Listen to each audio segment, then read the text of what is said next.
Decongesting the Hallway Traffic by Aiden, Aman, Bruno, Carter, Jacob, and Jalen. The problem. There are 3 hallways at Athens that fill up quickly when classes change, called the congestion points. Math intersections, C stairs, social studies intersection. Buildup of students cause many to be late to class and could spread infectious diseases due to the close proximity. Our solution is to create a fixed traffic pattern for Athens hallways.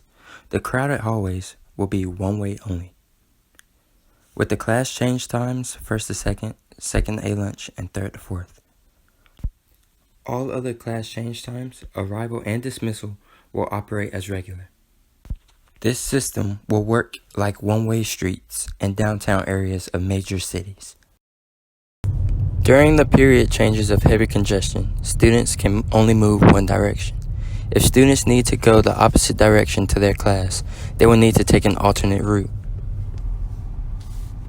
We decided to do our testing through a computer program. This program was run in Java and it simulates an entire 6-minute passing period at Athens.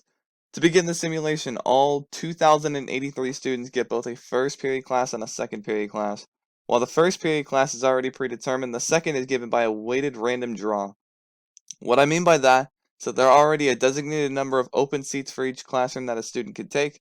The less open seats remaining, the less likely the student's going to get that classroom. We use the website random.org to allocate the classes. Here's the distribution for our class sizes.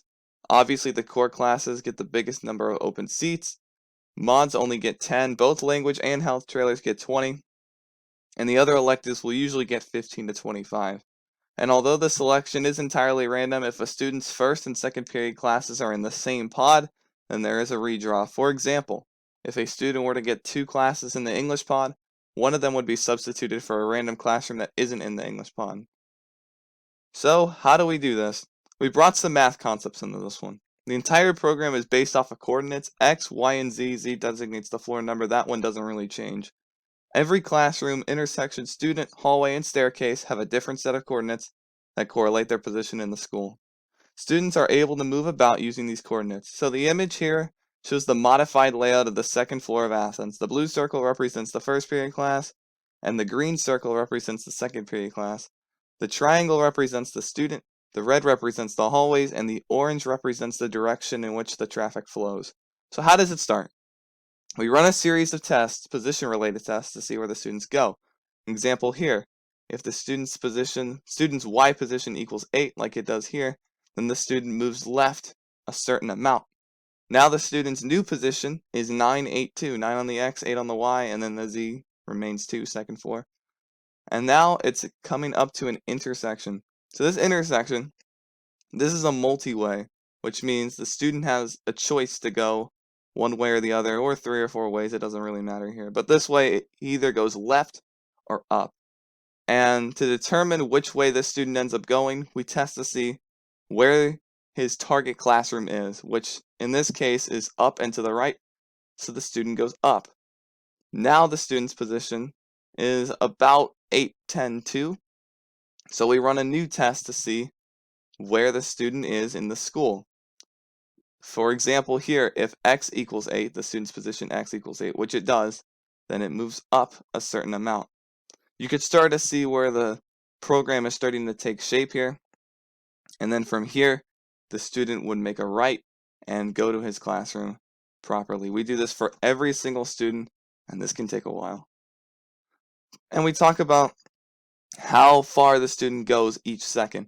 Well, that's determined by the speed. Every student gets a random speed value between 3 and 4. This means they can go from the entrance up near the school entrance up near the cafeteria all the way to the C stairs between 90 and 120 seconds. So yeah, 3 to 4 feet per second.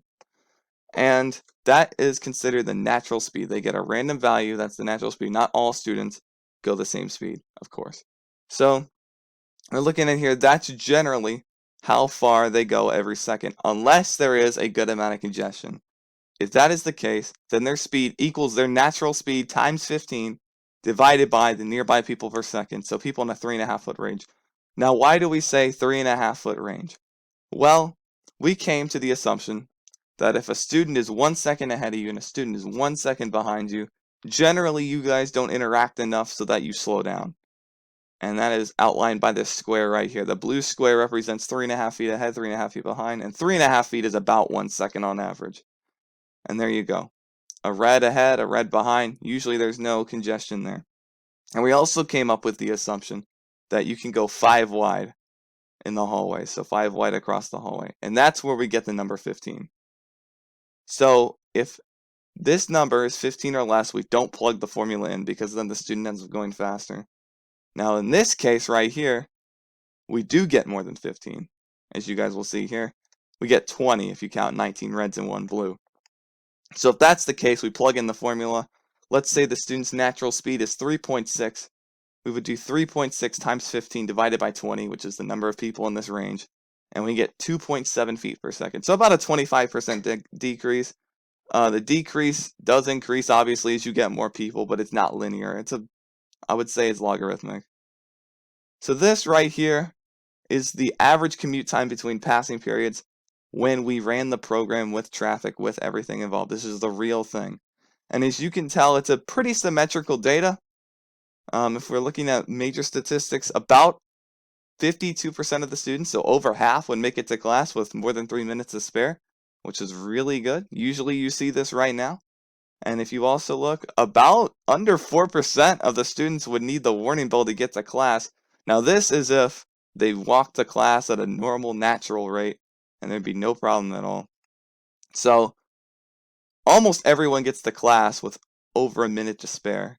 And these few students would need that final warning bell. And it looks like the final student in this simulation that gets to class barely gets in on time, 3 seconds ahead. But I think this student would realize that and maybe go a little faster. But it's okay. So on this simulation, every student gets to class on time, even with the one-way. And the average commute time per person is about 176 seconds. You see the white line, that's about where we're looking at here. So it's a little under 3 minutes, and that's kind of what we expect from this graph. And then I also ran the program the same way, but without traffic. And the average for that is about 171 seconds, which is 5 seconds less than what you saw there with this graph over here, 176 seconds. So it is a 5-second gain in traffic, but it's not that bad. Imagine only going 5 seconds slower with traffic around you. And less than a fifth of the students gain more than 10 seconds. And that is a really good number, because I can tell you right now, at least 1/5 of the students either go through that 4-way in the math pod, or that, I would say, that intersection, the social studies pod, or the down part of the C stairs. And you definitely gain more than 10 seconds in traffic because of that. Believe me, I've been through all 3. So it can get quite hectic, but on this one-way system, it seems to flow really well. And this is the nearby people per second sort of statistic I was talking about earlier. And looking at the distribution, it sort of falls into the same category. This one's a little skewed to the right. It's all good. The average nearby people per second average is 7.4, so nowhere close to the 15 that we saw before. And even still, about 1 out of every 40 students would get 15 people per second on average, which would be consistent congestion. And most of that is actually near the lunch East Stairs intersection, and that's because more people are being forced to go over there because it's a one-way system. So people upstairs are having to go around the donut, and people downstairs are taking the E and F stairs more. So that causes a little bit more congestion. This isn't as bad as the stuff we see in school today, but it could pose a problem in the future. For example, if we're talking about a lunch period in which a quarter of the classes are there.